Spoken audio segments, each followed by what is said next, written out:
Welcome back to Fireside Giants, a featured podcast by Empire Sports Media. I'm your host, Alexander Wilson, and my co host, Anthony Rivardo. Give us a follow on Twitter if you haven't already. Alex Wilson ESM, Anthony underscore Rivardo. Smash that subscribe button on YouTube and leave us a nice review on iTunes. We're grinding out here. It isn't stopping, and we have some relatively new news to get to just to start off about the Giants. But how you doing, Anthony, today?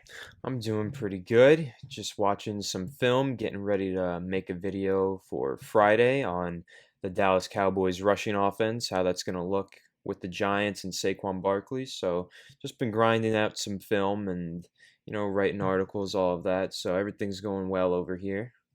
Awesome. And if you haven't seen our recent YouTube video, Mike from Mike Too Nice YouTube channel did leave Fireside Giants. He went back to his original channel. No hard feelings, just something he wanted to get back into doing and having his own schedule. So it's totally cool, no bad blood, and we're here all to just create great Giants content and keep you guys informed.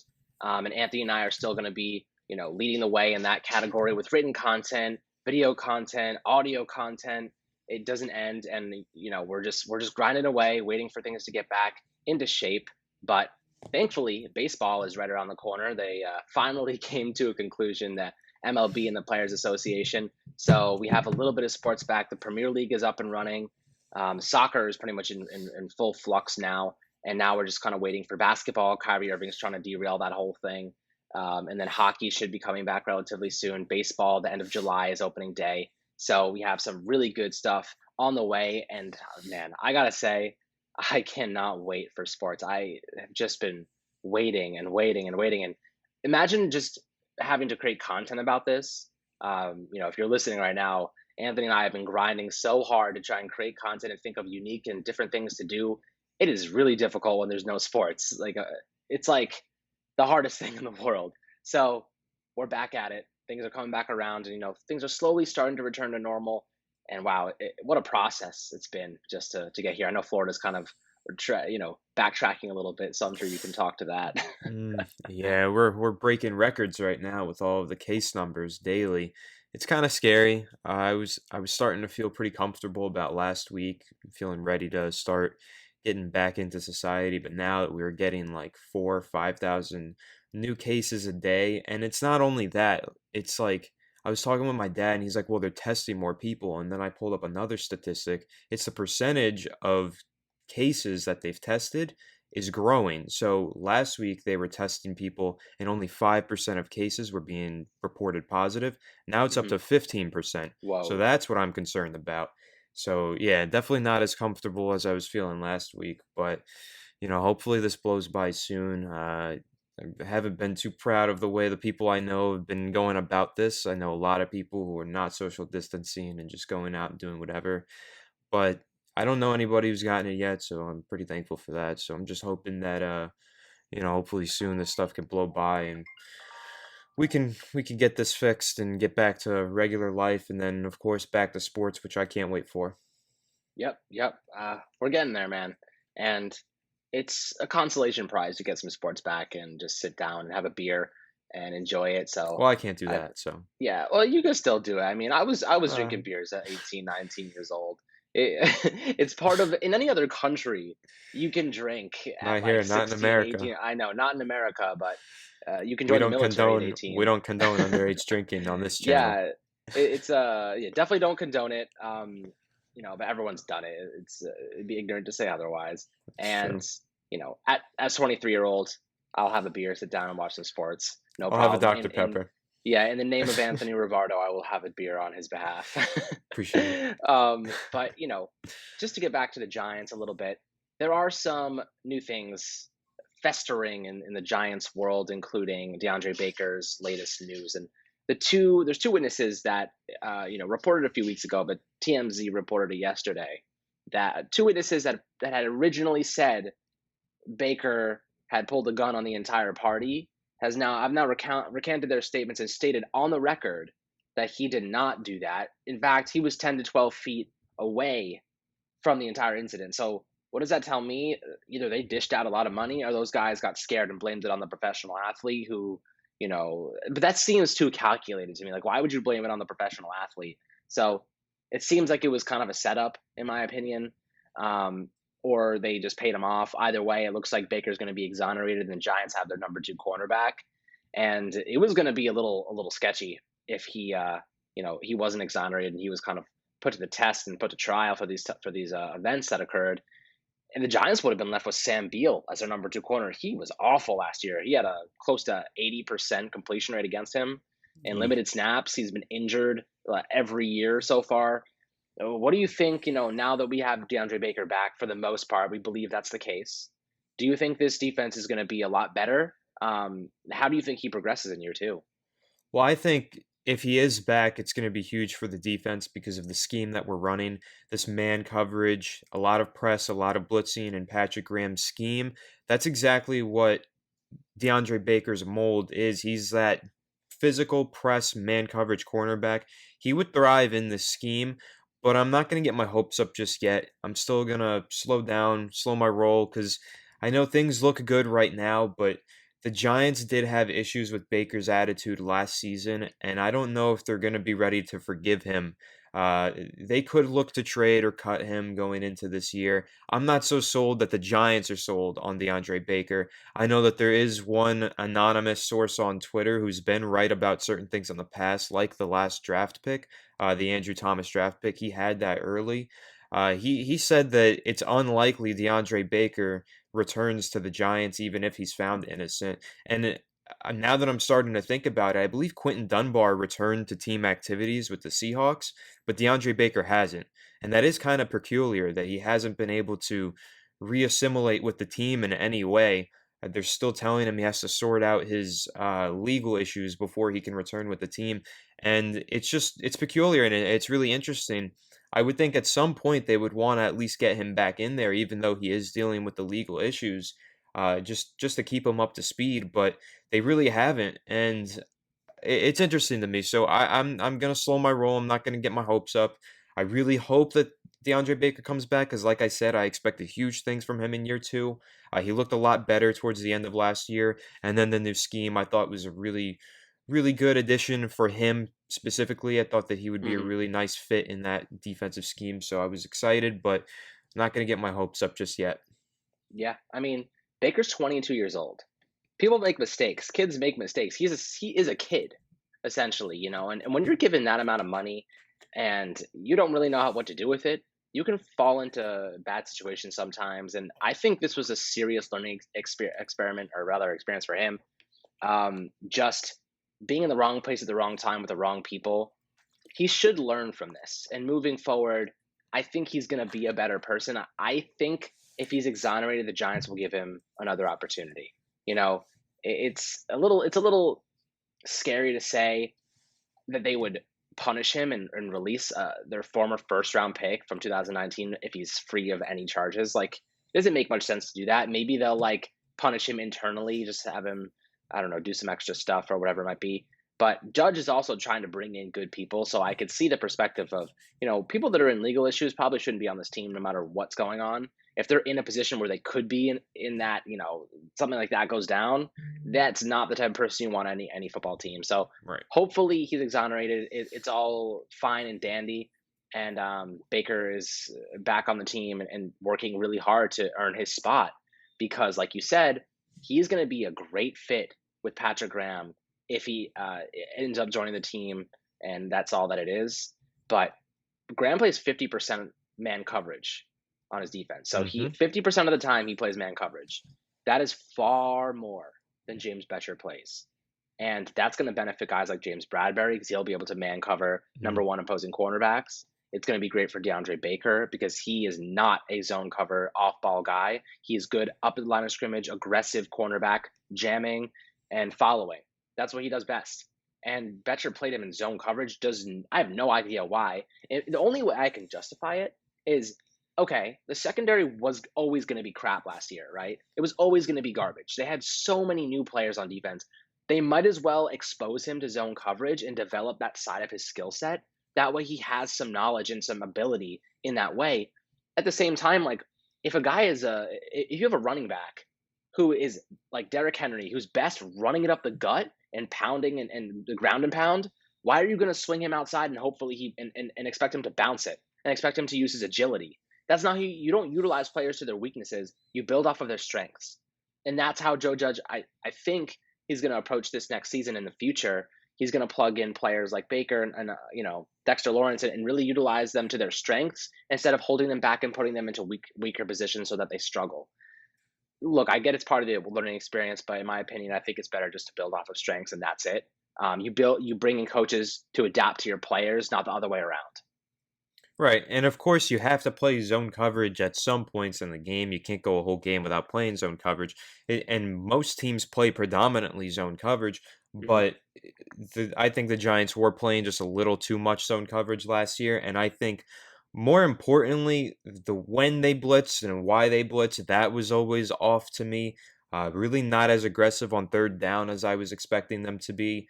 And a lot of times you would see cornerbacks playing 12 yards off the line of scrimmage on a first and 10, or even 8 yards off the line of scrimmage on a third and two. And things like that don't really make sense to me. I would think when you have cornerbacks who are good in press coverage, you should play it more. Whether you're in man or zone, you can press in either one.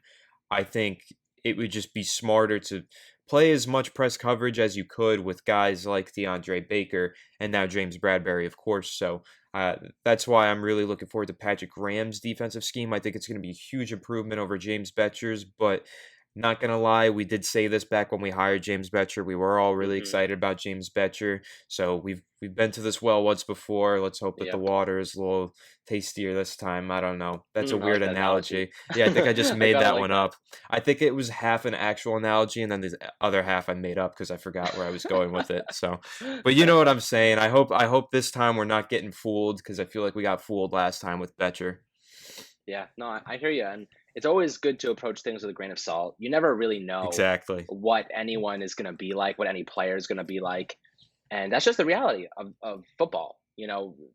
People work out, people don't work out, coaches perform better than you expect them to, and sometimes they don't, and we should approach that, take that same mentality with the guys we currently have. With that being said, I do think that there's reason for optimism. There's reason for objection, but there is reason for optimism. I think Joe Judge isn't an offense or defensive coordinator. He's a special teams coordinator, and he's coached and scouted many other positions. What that tells me is he's worked with offense and defensive players. He's not trying to micromanage either. That's what Pat Shermer tried to do. That's what Ben McAdoo tried to do. Ben McAdoo and Shermer both tried to micromanage the offense, and they really just forgot about their actual head coaching duties, which Yeah. affected their in-game uh, calling, time management, everything in between, just coaching abilities, disciplinary tactics. Everything was a mess because they were focusing so much on what they were comfortable with and not exposing themselves to other things and really taking a step back. You know, with Dallas, Jason Garrett and Jerry Jones told Jason Garrett, I want you to be like a walk around head coach. I don't want you micromanaging the offense. And their offense exploded because of it. They did so Yeah. well. Just with Kellen Moore last year, they were phenomenal. And I think that's what Joe Judge is going to do. He's going to be more of a walk around guy, and he's going to leave the coordinators to do their damn job. I don't want Mike Shula like designing trick plays on the bench anymore. That's the kind of stuff that we saw. It just didn't make much sense to me, and I'm really excited for the Giants to actually have some sort of structure in place instead of just having one guy running the whole show on offense Right. or defense. It needs to be a collaborative team effort, and we've seen people with too much power. There needs to be a system of checks and balances, like just like the government.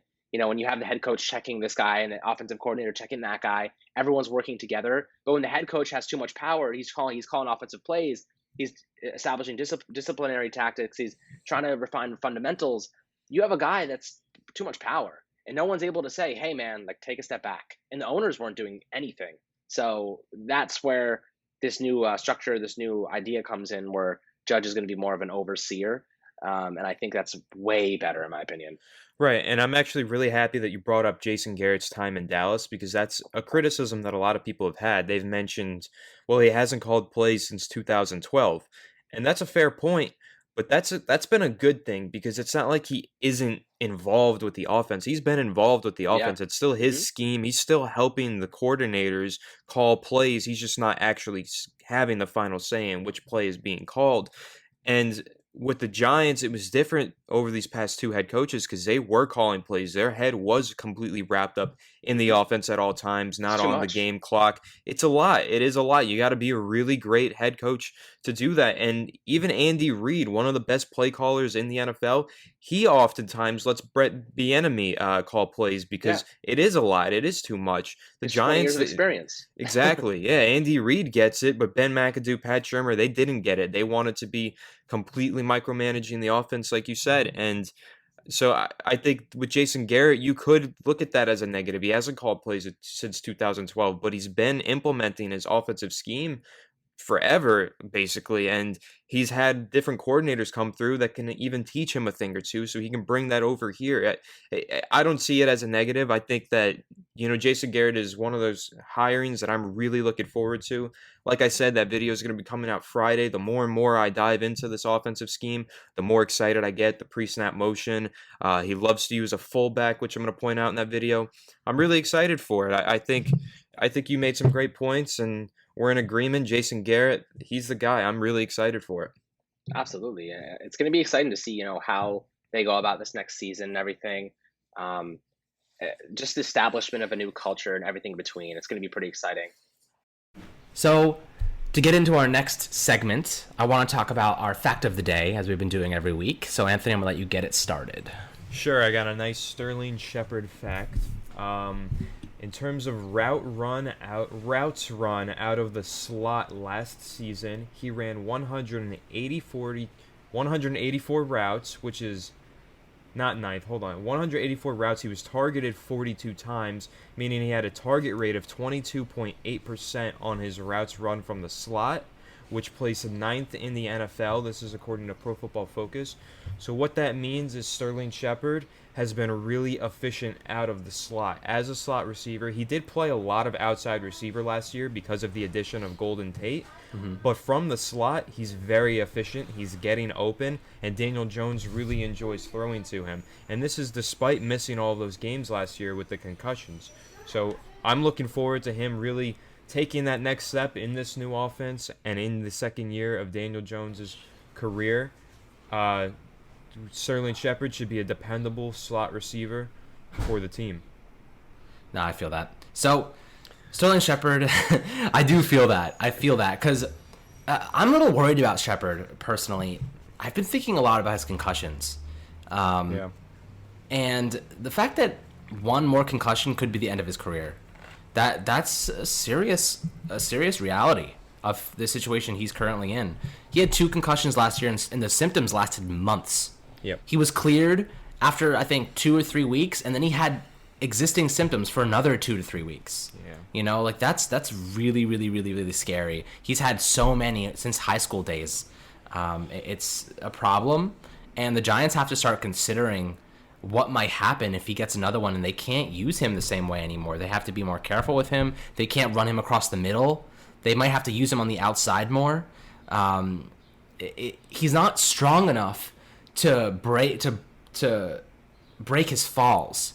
There was one catch against the Cowboys in week 1 that it was a long ball on the left side of the field. He went up to get it, and he was slammed down on his head. And he didn't even try to break his fall. He didn't put his arm down or anything. He just was bashed against the turf.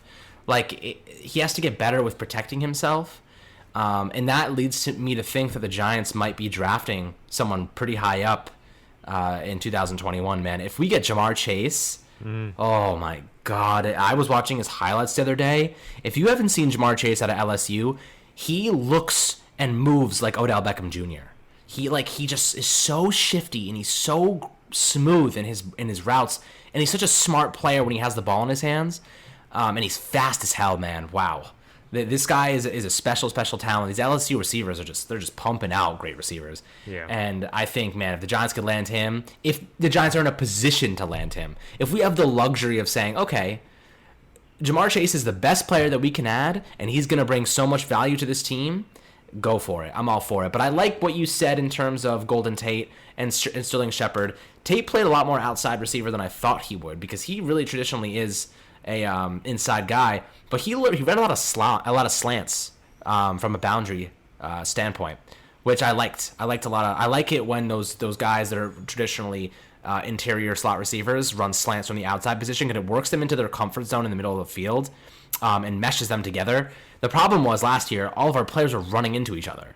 Like, the offensive plays were not taught correctly. You know how many times I saw Sterling Shepard and Evan Ingram run into each other in the middle of the field? It must have been 2 or 3 times, which is a lot for professional athletes to do at the top of the game, to be running into each other like children on a high school or a middle school field. That is unacceptable with every facet. You know, every sense of the word unacceptable is applied to that statement, you know, and that kind of leads me to where I want to go with my actual quote. I'm going to skip my fact just for a second because my quote plays perfectly into this. My quote is from Eli Manning, and he says, "In New York, they like winners. They don't like second place." I like that a lot because we've spent a lot of time, screw second place, we've been in 32nd place every year for the past 3 years, you know? It's getting ridiculous. If you're in a market like New York, it's okay if you're in Cleveland because nobody expects you to be good. They're like, all right, we're in Cleveland. You know, we're happy to have a sports team. But in New York, you cannot play poorly. You cannot have bad coaches. You can't be spending top dollar to be winning 4 games, 5 games every year. It's not acceptable. I'm not paying top dollar for the Giants to make the playoffs and watch all their players go on a freaking boat trip and then shit the bed against the Green Bay Packers in the first game of the playoffs when you have Eli Manning at quarterback and Odell Beckham at wide receiver. Unacceptable. It just does not. You cannot let that happen in a New York media market. We're still talking about it to this day. That's how much we hold on to shit here. And sorry for my cursing, but I can't get over the fact of how angry I am just at the reality of what we've had to experience the past 2 years, the past 3 years, the past 5 years. That one 2016 playoff appearance doesn't mean anything to me. It was 1 year. Jerry Reese dumped $100 million into 5-year contracts that are still affecting us. Still affecting us, guys. We got to start fresh. 3-year deals, front-loaded, get them out of here after 2 years if they're not worth it. That's how we should be setting up contracts, and that's how Joe Judge and Gettleman did it this year. And I'm really happy to say that we are taking a better financial, perspective on the future of this team, and we're finding players that have good characteristics. Baker hopefully exonerated and can be excluded from that, but Rosas is still running red lights drunk at 8:30 a.m. on a Monday morning, so at least he's the kicker, right? At least he's the kicker. That's all I can say. That's the only thing I can say. What else am I supposed to say? At least it wasn't a receiver or a pass rusher. Or exactly. Imagine if it was another cornerback. Oh, my goodness. Our secondary would be screwed. But no, we have a lot of good characters in the secondary. Good leaders. Jabril Peppers, McKinney. I love Bradbury, McKinney. Great leaders there. Yeah, I watched some McKinney film this week and I'm getting excited for that. Oh, yeah. Just trying to, look at his strengths and weaknesses a little more closely. Oof. That was exciting. Kid is a beast, and I think he's going to play so well with Peppers. Because they can both play strong and free safety. Moving up and around is going to be super exciting. He's great in run support. McKinney is great as his tackling is pure as hell. He is a good tackler. He misses a few here and there because he's really aggressive and he flies by some people sometimes, over pursues a little bit. But when he hits you, he hits you hard. Yeah, no, you can fix that, and it isn't even like a huge flaw in the first place. And then his man coverage is great. So yeah, I'm so excited for football season in general, but to watch those 3 safeties. Julian Love is a beast as well. To watch them get to work, I'm really excited for that. I know, me too. But to get to my fact of the day, I'll let you get your quote after this one. Kind of do a little zigzag. My fact of the day is Benjamin Victor. I don't know, how do you pronounce his name? Benjamin or Benjamin? Because it's It's Binjim. I think it's Benjamin. Benjamin Victor, 6'4", 200 pounds. He's an undrafted free agent for everyone that doesn't know. AJ Green is 6'4", 210 pounds. If you look at them side by side, they look extremely similar in size. Now, AJ Green is faster. He's a little bit more physical. I guess you could say physical, yeah. He did punch that guy in the face a few years ago, so I'd say that's pretty physical. Really? When was that? AJ Green did? Yeah, AJ Green. I think it was I remember Andre Johnson. He got in that huge. Oh, that was Cortland Finnegan. Yeah, he punched him out. Yeah, that was awesome. No, AJ Green punched somebody in the face. Look this up while I'm breaking this down. Okay. But essentially, Benjamin Victor and AJ Green have very similar frames. I would love to see Victor put on a little bit more muscle mass, increase his physicality off the line of scrimmage. Who is I it? do remember this with Jalen Ramsey. Jalen Ramsey. Oh man, he chokeholds him. Yeah, he punched him in the face and chokeholds him. Yeah, Classic. Okay, that was. I mean, let's get real. Jalen Ramsey did pull up to training camp in a brink truck. Yeah. If you don't know what a Jalen brink Ramsey's truck a is, character, man. yeah. If you don't know what a brink truck is, it's those trucks that they haul money from banks or other locations around. It's very secure. They literally bulletproof. delivered this guy in a brink Yeah. truck. Are you kidding me?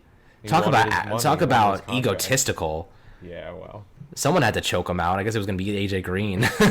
Teach him a lesson. No, He's in all lucky he never seriousness. had to guard Andre Johnson. Oh, yeah, right. Yeah, thank God. That guy Andre can Johnson would throw have beat him hands. down, too. It's crazy. No, in all seriousness, though, it's good to be confident. It's good to be motivated. But when you roll up in a brunk truck and then you're just causing problems, the Jaguars had to get rid of him. You're just super out there and not really helping your team in any way. He was just kind of a disruption in the locker room. It becomes a problem. Player. He is a great player. Yeah. I miss Andre He's on the Johnson, Rams, man. right? Yeah, he's on the Yeah, Rams. Andre Johnson was cool. Andre Johnson Such a was class. really good. In Madden, he was unstoppable. He was. Unstoppable. He He was was a so little slow strong. in Madden, but he caught every pass thrown his way. Oh, every pass, and he was so strong. And God, the guy was physical. So, back to Benjamin Victor. I like him because he has the ability. Just his wingspan is so big. He is a great security blanket underneath, and I think he'll be a pretty good red zone target if he can get a little faster, get a little bigger. He could be a solid option for Daniel Jones in the passing game. I actually think he might overcome Corey Coleman for the number 4 spot. I don't think Coleman is there because he can be a top receiver. I think he's there because they honestly are just sympathizing with him. I mean, the guy's injury after injury after injury. We saw some good plays, but the guy just can't catch a break. He's coming off an ACL tear. Benjamin Victor is comes from Ohio State, good program. I think that he can develop into a nice little player there for the Giants, and if he can get a little bigger, we could see him get some live reps. I want to see what he's like in spring training, or not spring training. I always say that, a preseason. Well, I wouldn't be surprised. I think that he is a talented player. Back last year when I was watching all that Dwayne Haskins film, Benjamin Victor, someone who really stood out to me. Him and KJ Hill. KJ Hill got drafted this year. Victor was not as lucky, but he did stand out to me. He made some really nice plays. And the Giants, they do have pretty good luck with undrafted wide receivers. Victor Cruz, 2010, undrafted. They signed him. He plays great in preseason. That game against the Jets, I'll actually never forget watching that game live. That one-handed catch. 3 touchdowns. I think he had 2 one-handed catches in that game. Yep. He was just, Yep. It was unbelievable. I was like, oh my God, this guy is amazing. My mom's like, go to bed. It's preseason. I'm like, no, I can't. I'll never forget that. And then he tears his ACL, so we don't see him. But then the next year he comes back. We win the Super Bowl, and he was a big part of that. He was the best slot receiver in the NFL that year. Mm-hmm. Yeah, and just talking about Victor Cruz, I'll never forget Rex Ryan after the game goes up to Tom Coughlin and goes, "Who's that guy at number 3?" He didn't end up wearing number 3, but he was wearing number 3 in the preseason. He's like, "Who's that guy?" Yeah. And Tom Coughlin's like, "I don't even know."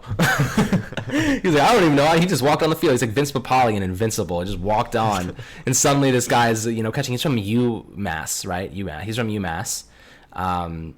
Just incredible story. You never know who you're going to get, undrafted free agent. There's so many stories just like that. I know Andrew Norwell, we were trying to sign him to a record-breaking deal 2 off seasons ago. Tony Romo was undrafted, wasn't he? He had a long career as a starting quarterback in the NFL. Yeah, That's rare. It happens. And Kurt Warner, Hall of Famer. Yeah, it happens. You never know. And Benjamin Victor, we got a lot of high upside guys. The wide receiver class this year was stacked to the brim. So, the fact that we got Benjamin Victor, Derek Dillon, Austin Mack, a few high upside athletic players that can make an impact down the road, or just land on the practice squad for now. You never know. So we'll see what happens. But I want to get to your quote of the day. Okay, my quote of the day, since we are going to be talking about defensive line in a little bit, this one's a little more fun. It's from my favorite hog molly, Dexter Lawrence. Before we started recording the episode, I was like, I don't know which quote I'm going to do. I don't really like the one that I have lined up. So I Googled Dexter Lawrence quotes, and this one came up because it was featured in ESPN 2017 as one of the best quotes of the year. So this is the quote. "Them donuts. What are they called? Beignets. Yeah, beignets. I'm going to get me some of them. That's what Dexter Lawrence said. He's a big dude. We know he's got a big appetite. Oh, and he's let me eating say, them. beignets, delicious. I love beignets. There's this place over in Harborside in Jupiter, Florida, and they make the best beignets. I've I never love heard of them. that actually. Is that a Florida thing? Beignets? Yeah. No, it's kind of like, it's probably, you know Zeppelis, right? Oh, of course. Oh, it's Italian. I don't think it is. I think it's almost like the French version of a Zeppeli. Because beignets, it sounds Ah. French, and I think it's a French thing, but it's fried dough, but Okay. they're made a little differently than a Zeppeli. They're not nearly as greasy, and they're not in a brown paper bag that you shake at the carnival. Oh, if you know what a Feast. beignets is, please let us know in the comments. I am curious Yeah. about the history of beignets. If you have any information, I'm looking for beignets info. But Zeppelis, on the other hand, Zeppelis are better. Zeppelis are the Fire. best. They're You go so to the, I forget the name of it. My mom knows the Aunt Carmel Feast in Brooklyn. You get the Zeppelis there. If we've got any viewers or listeners from some that area, Brooklynites. yeah, let me know. That's my mom's neighborhood. I went there with her in 2013 for the feast, and that was a lot of fun. The Had feast. some Zeps. Yeah. The final supper, the last supper, just all Zeppelis.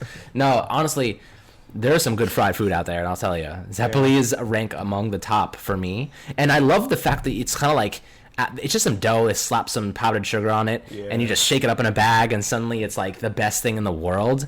so Some good. late night Zeppelis, they just hit different. I'll tell you. So Get them down here in Florida. But my mom has been making a lot of Italian food over quarantine, like back Nice. from her childhood. Oof, She that sounds made great. she's been making a lot of the peppers, meatballs. sausage and yeah, of course, but the sausage and pepper sandwiches that you get at the feast, she's been making those lately. Nice. So good. So That's a good. that's a game changer. I've had that before many times. Whatever your favorite dish is, leave it in the comments. I'm a big foodie myself. I love to Yeah. travel. I love to try different foods, and that's like that's what I love to do. Like that, aside from Giants football and watching sports, like food is my thing. So if you have any recommendations of where to go in New York or really anywhere, I'm looking for some new places to hit Yep. and some new foods to make, and hopefully to ask my girlfriend if she will make them, and she's a much better cook than I am. So it's anything's welcome. Super excited to hear what you guys have to say about that. Anyway, One more food thing I want to throw Oh, out okay, before go we ahead. move on. 2 days ago, I made pizzas, but I Ooh. didn't just like make pizza, put it in the oven. I made them on a charcoal grill. ooh, It was unbelievable. It was so good. I was so proud of myself because it was really some of the best pizza I've ever had, and I made Wow. it, so I was really happy. I put the meatballs, the ragout, some fresh mutts. You gotta Ooh. say it. You gotta say it like that. Some fresh Oh. mutts. It was so good. I was so proud of myself. But anyway, let's get back to some Giants football. Really, I'm kind of like this more. Maybe we should start a food channel. A food podcast. We should Yeah. talk about food. Once That would I'll be tell you good. guys, one day, when you'll see, you'll hear it first. ESM is gonna get really big, and Anthony and I are gonna travel around the world, and we're gonna start a food podcast, and we're gonna just invite Giants players to come Yes. with us during the off season, and we're just gonna go around the world and just try different foods with Giants players, and it's gonna my be. dream. We're gonna make it happen, man. Anything's possible these days, man. Like this whole virus and everything. It's taught me one thing: is that if the virus is possible of shutting down the entire world, I Yeah. can have some delectable delights and foods in other countries with players and athletes and have some actual just extraordinary experiences and get everybody involved. This is going to be crazy, man. I'm already picturing it in my head. But anyway, back to Giants football before I get really carried away because I could do this all day. I just want to break down, Eli Manning this week. The guy just can't stop winning awards. He's had his jersey retired at Old Miss. There's a fantastic video of him, although the video is kind of like a little underwhelming. They go to his house, his whole family is there, and they're like, Eli, we just wanted to let you know that we're retiring your jersey. And he kind of just looks at them and gives them this smile. The classic Eli smile. He's like, if you want to see my smile, go look on YouTube. He's just like, wow, that's great. And I'm like, wow, like he really didn't care. Like, like it looked like he just really did not care. He wasn't. And then the guy standing there like, yeah, it's an awesome honor. And he's like, this is great. And he's like kind of side eyeing him, like, could you just get away from my kid? Like, I don't know where you've been. Like, that's kind of what's going on in the video. If you haven't seen it, it's really awkward. But it just might be Eli, because Eli is just that super awkward dude that you just have to like just take a grain of salt with, because I feel like even on the field when he's playing calls in the huddle, he's like, yeah, like Odell, just run a slant, man. No, that's like, okay. I don't know. I'm just getting crazy now. But Eli, keeps winning awards. He won the Good Guy Award from the American Football Writers Association. Another one that is kind of funny. The Good Guy Award, pretty self-explanatory. What do you think about this, Anthony? Well, I'm happy for him. I'm proud of him. He deserves it. Eli has done a lot in the community for years, for over a decade. He's just always been a stand-up guy, classy guy, charitable guy, a philanthropist, a major philanthropist. Walter Payton Man of the Year in 2017. So, he deserves all the awards that he gets. And I believe with the Ole Miss jersey retirement, he's only the third player to ever have their jersey retired by Ole Miss. So that's a really exclusive club that he's part of, and that's really awesome. I'm really happy for him. I just can't wait to see his jersey get retired with the Giants. That official ceremony. I'm hoping. The official one. I'm hoping that it's we have fans in the stands and it's a game that I can fly they won't to do it and without go it. to. Yeah, if there's no fans in the stands this year, they got to push that off to next year. Have a really nice ceremony. I'm really looking forward to that, though. It'll probably be a tear-jerking moment for me. I'm going to be very proud. I can't wait for that. Yeah. I'll never forget his retirement speech, and I'll never forget John. This is the closest John Mara's ever gotten to making me cry, aside from Odell Beckham Jr. dropping 2 touchdowns in the playoff game. But when he looks at everybody, and this was like, I think, his best moment, like, ever seeing him public speak, and he was just like, nobody will ever wear the number 10 jersey again for the Giants. That was great. And I was like, damn, you get the shivers down your spine. You're like, oh man, like, Eli's really not coming back. And it's like, I'm excited for the future, but we all grew up, and even the older fans, you guys have seen Eli Manning play for almost 20 years. 20 years of your life, Eli Manning was the quarterback of the Giants. That's just an absolute amazing feat. And the fact that he never missed a game. I mean, Daniel Jones missed more games due to injury in 1 year than Eli has in 16. That's true. Like, think about that for a second. Think about how special, extraordinarily special that is. I couldn't say enough good things about Eli and the type of person that he is and what he's going to do for the community outside of the game. And him joining Twitter is probably the best thing that's happened this year so far.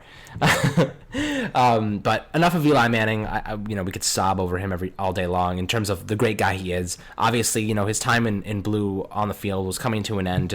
They had to just take a different direction. It's sad, but it's the reality of what the Giants needed at the time. But before we go, I just really want to dive into the interior defensive line just quickly, just to talk about what we should expect from guys like Dalvin Tomlinson, Leonard Williams, Dexter Lawrence, B.J. Hill. B.J. Hill's the one I want to hit on the most, and I think we've covered a bunch of these guys in previous podcasts, but B.J. Hill's one that we have not. What the heck is going on there? He was completely just left in the dust. Well, he got pushed down the depth chart with the Leonard Williams trade, and I thought it was kind of unfair because B.J. Hill in his rookie season, 5.5 sacks, I thought he was a really solid player. I saw him make a lot of plays in both run defense and as a pass rusher, applying pressure. So he was someone that I thought had a lot of potential as a long-term starter. But they did find a better player, so it was an upgrade with the Leonard Williams trade. We can go on and on about the Leonard Williams trade and the controversy of that, but we don't need to. It's just B.J. Hill. I think he's a starting caliber, like a starter caliber player that we're going to have as a depth piece.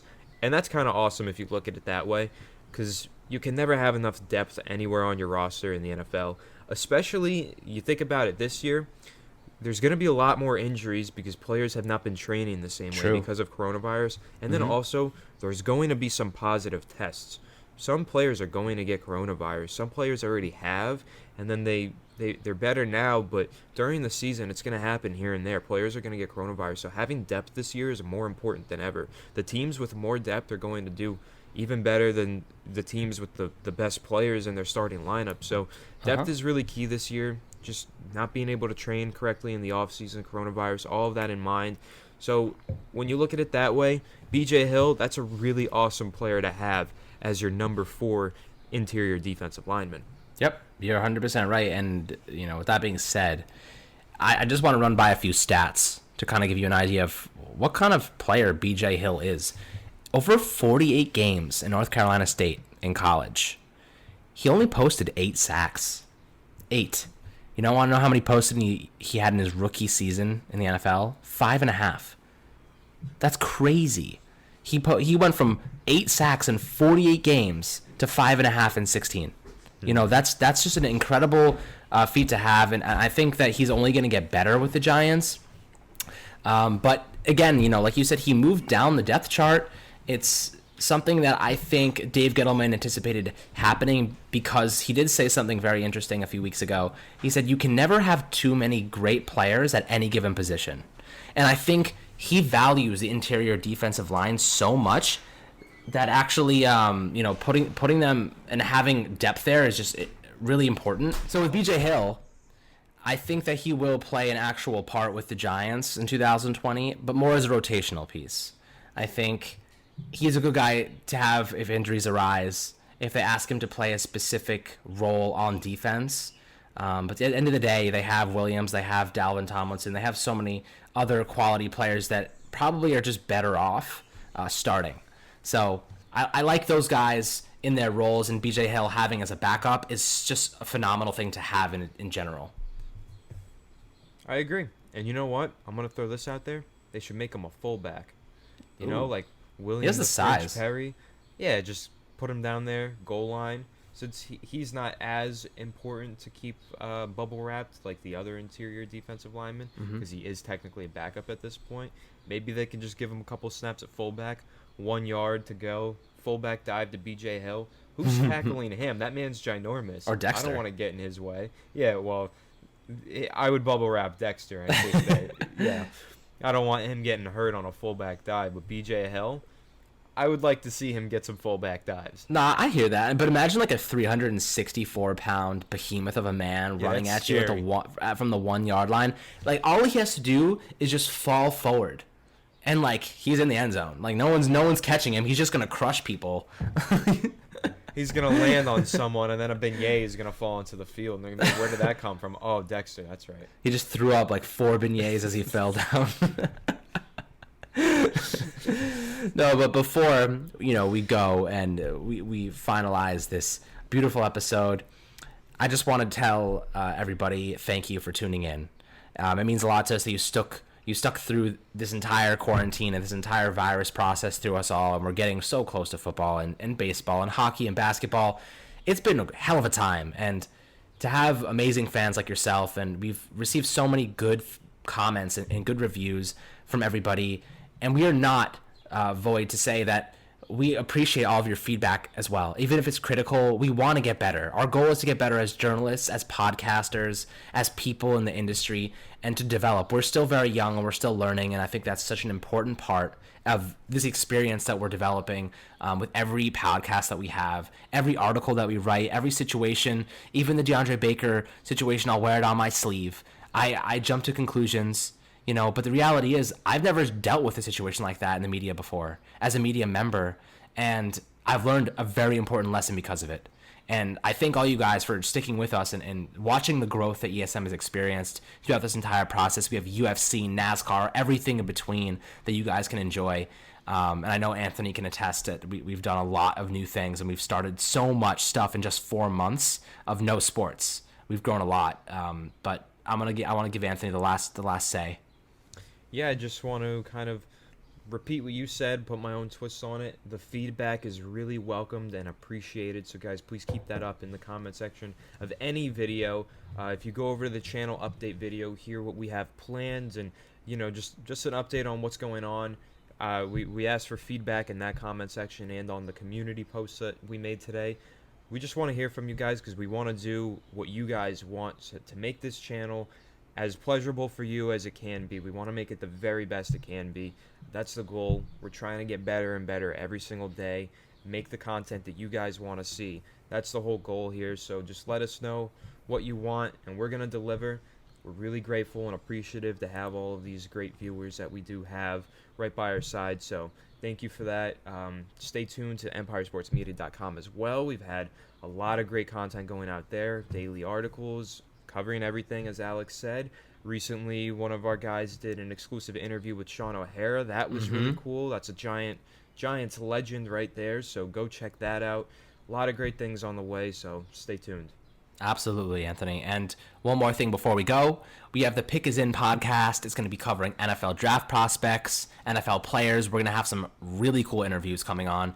We already have 3 lined up with Alan Hearns, currently wide receiver on the Miami Dolphins, also played on the Cowboys, been doing some phenomenal things in the community, and I want to give him a shout out there, and we're going to have him on the podcast very soon. So just learning from NFL players. We want to get into the X's and O's. We want to teach you guys the inside information of the game and really just give you guys more perspective and more knowledge about the game of football and how it's played and the things that people are doing. There's so much negative stuff in the media. I really just want to focus on the positive things.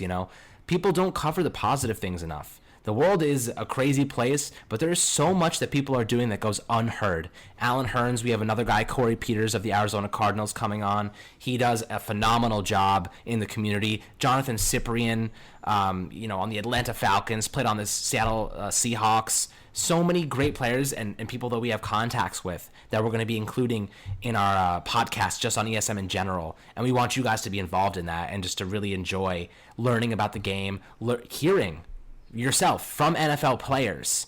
How many times do you go on other podcasts and you see NFL players talking to you about the game and breaking down plays and breaking down draft prospects? You don't see that. And I guarantee this is going to be a very unique experience for a lot of people. I'm excited to listen to it, and I'm helping put it together. It's going to be that cool. And we're going to be building off of that, and we're going to get ready for the NFL draft next year. Man, I got to say, it's going to be sick. We're going to have NFL draft Bibles, big boards, interviews, players, coaches, scouts, all on this freaking podcast, guys. It's going to be crazy. I'm blown away by the fact that we're even doing this. So I just want to thank you guys again for tuning in and being a part of the ESM team and the ESM platform. It means a lot to both of us that you're so engaged and really want to help us grow. So thanks again. I hope everyone is staying safe and make sure to practice the social guidelines and just remain healthy and keep aware of all the people around you and your loved ones. It's important to us and it's important to you. So we just want to say goodbye and have a great one.